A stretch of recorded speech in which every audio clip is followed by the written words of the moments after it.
From removing beloved characters like Tom Bombadil, to moving the thrilling Shelob sequence from Two Towers to Return of the King, here's the real reason fans hate Peter Jackson's Lord of the Rings trilogy. First things first, Jackson got rid of Tom Bombadil, who might be one of the most compelling characters from the books. If you've only seen the movie trilogy, you probably don't know who Bombadil is, and that's the whole problem. You see, Frodo and the rest of the hobbits wouldn't have made it very far from the Shire without him. When they first leave the safe borders of their home, they end up in the clutches of an evil, tree-like creature known as Old Man Willow. Luckily for them, Tom Bombadil steps in to save the day, releasing them from Old Man Willow's grasp and taking them back to his place. They spend a couple nights recovering under his care, after which they set off to meet Gandalf in the village of Bree. That might sound like an unimportant sequence, but you've got to understand, Bombadil is an amazing character. For starters, he's able to put the One Ring on his finger with zero consequences, and he seems to be more powerful than Gandalf, Saruman, or even Sauron himself. Jackson probably cut Bombadil out to streamline the story, because including him might have made that film way too long. Still, it's a real shame that we never got to see one of the most iconic Lord of the Rings characters in the movies. And this wasn't the only change Jackson made. He also cut out an extremely important sequence called the Scouring of the Shire. So in the books, Frodo and his fellow hobbits don't just get to return to their normal lives after the adventure. Instead, when they get back to the Shire, they find that it's under attack by none other than Saruman. That's right, the White Wizard of Isengard doesn't just disappear after his defeat in the books. He heads over to the home of the hobbits and causes a lot of damage, which people end up calling the Scouring of the Shire.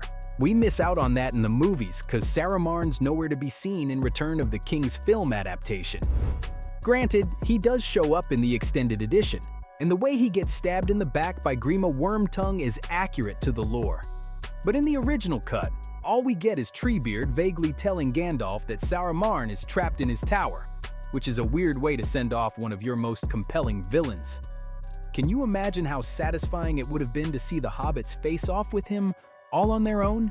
There's no Gandalf or Treebeard or Aragorn to help them out, so the hobbits have to use the skills they learned during their journey to defeat him once and for all.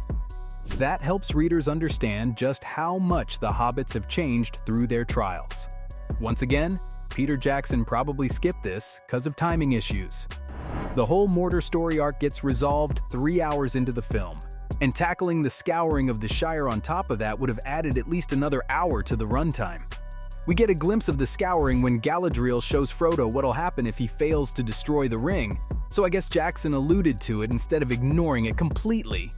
Honestly, the way he changed some of the characters is a way bigger deal, especially with how he turned Gimli into comic relief. The noble dwarf is a mighty, well-respected warrior in Tolkien's novels, but he's basically just the butt of everyone's jokes in the movies. This really robs the character of his complexity, and it also ignores the very real political struggles between dwarves and elves. Needless to say, fans have been annoyed by Gimli's characterization from the very start, because the films don't do justice to him or his people. He's not the only character Jackson made questionable changes to either. Faramir was done dirty too, with that plot line where he's seduced by the ring coming under a lot of fire. You see, Faramir's a pretty sensible guy in the novels. He's one of the few characters that don't get seduced by the ring, yet Peter Jackson makes him out to be another easily corrupted human. You can see why fans are up in arms about how he was treated in the movies. Plus, his father, Denethor, was way more sympathetic in the books. Movie fans might see him as a power-hungry, incompetent fool, but that's just not true to the source material. Sure, Sauron's rising tide takes him down a dark path, but at his core, he's still a wise and just ruler. That's a far cry from his portrayal in the film trilogy, because Jackson kinda dumbs down the character, just like he did with Gimli and Faramir. Sometimes you have to put important characters and scenes on the cutting room floor to make your film watchable. But many of Jackson's changes strayed too far from Tolkien's vision. I mean, did he really have to give Aragorn and Arwen a cheesy love story? Don't get me wrong, the two are meant to be together, but the way Jackson handled it was kinda on the nose. Remember that scene in the Two Towers where Aragorn is floating on the river? It comes right after he and the people of Rohan are attacked by warg-riding orcs on their way to Helm's Deep. For a while, it seemed like Aragorn was a goner, but as he sleeps, he dreams of Arwen, and as soon as his star-crossed lover gives him a kiss, he suddenly wakes up. Not only is this a completely new addition on Jackson's part, it's also a pretty tropey way to depict a romance. Tolkien only hints at the underlying love story in the novels, and that gives readers the chance to find more clues to fill in the gaps. Making the lover story super obvious is a strange choice for sure, but at least it was based on a real part of Arwen and Aragorn's arc. I can't say the same for the Helm's Deep sequence though, mostly because of all the elves that showed up. The whole point of the Battle of Helm's Deep was that it served as Rohan's last stand. Gondor didn't come to help them out. Jackson didn't seem to like this very much, because he has a small army of elves show up to give the men of Rohan some aerial support. It works in the context of the film, but that doesn't change how it deviates from the books. If Peter Jackson wanted to show how the races of Middle-earth could come together in trying times, there were plenty of other book-accurate moments for that. In a way, the elves serve as a deus ex machina, which is basically when an impossible problem is suddenly resolved out of the blue. This wouldn't be the first time Jackson decided to tie up loose ends with a convenient plot device. The Battle of Pelennor Fields is yet another example of deus ex machina in the films. Just when all hope was lost, Aragorn shows up with the army of the dead, and together they make short work of the invading forces and free Minas Tirith from the siege. It's a pretty exciting scene, but it goes against Tolkien's themes of sacrifice. In the novels, Elrond and his Grey Company need to put themselves in harm's way to save Minas Tirith.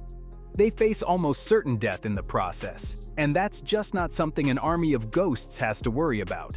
Aragorn does convince the dead to honor their oath to his bloodline in the novels, but rather than using them to win the Battle of Pelennor Fields, he just defeats the naval forces making their way to Minas Tirith.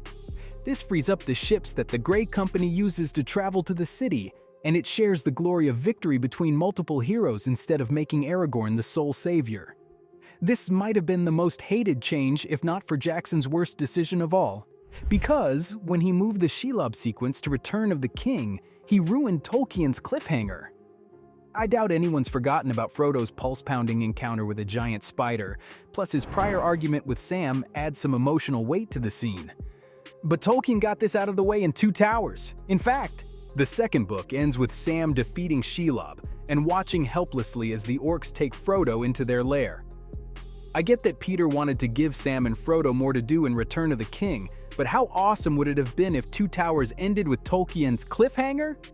So there you have it. From getting rid of the thrilling cliffhanger at the end of Two Towers to skipping Tom Bombadil's entire sequence in the Old Forest, that's the real reason fans hate Peter Jackson's Lord of the Rings.